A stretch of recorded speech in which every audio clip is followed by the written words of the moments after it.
The Missing Gods. Chapter 3. Rachel turns green again. Regaining my thoughts, I pushed through the crowd of staring demigods and headed toward Rachel's cave. Chiron called out to me, but no one could have stopped me except Annabeth, who was at my side as if she could read my mind. I would get that quest. I would save my dad, and Zeus and Hades, I guess. There was nothing that could stand in the way of trying to find my dad and save the Olympian world. Again. I started breathing faster and faster, and I guess I squeezed Annabeth's hand too hard because she winced and pulled me to a stop. "Percy," Annabeth said, placing her hands on either side of my face and looking into my eyes. "I need you to breathe with me, okay?" I stared back unblinkingly into her gray eyes, trying to lose myself in them for the millionth time, but my thoughts kept returning to my dad. I sucked in a deep breath and put my hands over hers, holding her close before I was ready to resume walking. She touched her forehead to mine, and we stayed like that for an eternity, breathing in the scent of each other and feeling our pulses beat to the same rhythm.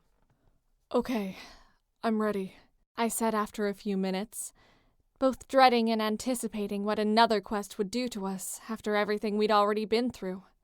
Annabeth softly caressed my cheek and then replaced her hand in mine with a quick, reassuring smile as we continued toward Rachel's cave. I know I'm just a random demigod, but I used to expect the Oracle's cave to be more mystical. Maybe some more crystal balls and tie-dye tapestries? I suggested it to Rachel once, and she just threw a paintbrush at me, so maybe interior decorating isn't really her thing. We stepped into the cave and saw a much more modern scene. Rachel was standing up at the far wall and staring at a spot on her most recent mural of the Summer of '06 Dryad and Naiad Festival. And if anyone asks, Grover didn't really dye his hooves and horns green for a week. That's just a rumor. As we approached her, her thumb darted out and smudged an image of the wood nymph Arethusa and Linnaeus the satyr dancing around a river of wine and headbanging to flute music. "Rachel?" Annabeth prompted, avidly looking anywhere but at the scantily clad image of Aphrodite's left butt cheek painted on the cave wall next to her face. Rachel whipped around and squinted at us before turning and staring at the mural again. "I know why you're here," she said. "Apollo warned me you'd come." "Then you already know what I'm going to ask," I replied. Rachel turned around slowly, gazing at Annabeth before turning to study me. I felt a slight shiver as her aura started to take on a greenish hue, and her eyes clouded over. "Wisdom and waves will combine all alone to seek the items left on the throne. You will fly to the farthest reaches of Earth and find the one from whom they were birthed.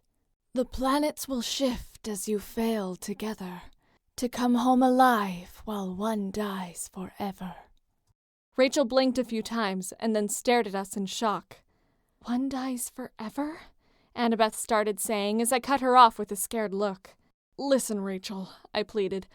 "Please don't repeat this to anyone. Tell Chiron what you want, but don't tell him the prophecy. Tell him Annabeth and I are going on a short vacation to Tahiti. I don't care."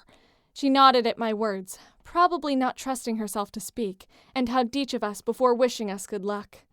"Please don't die," Rachel said. "I don't have many friends left to spare." With that, we left the cave, trying not to show any of the emotions that were boiling under the surface. "Wisdom and waves, huh?" Annabeth smirked. "I guess we're finally getting that couple's quest of death we always dreamed about, honey," I half-heartedly joked. Annabeth smiled and then put her Yankees cap on, disappearing from my side as I headed toward my cabin to get ready for the planet's shifting or whatever.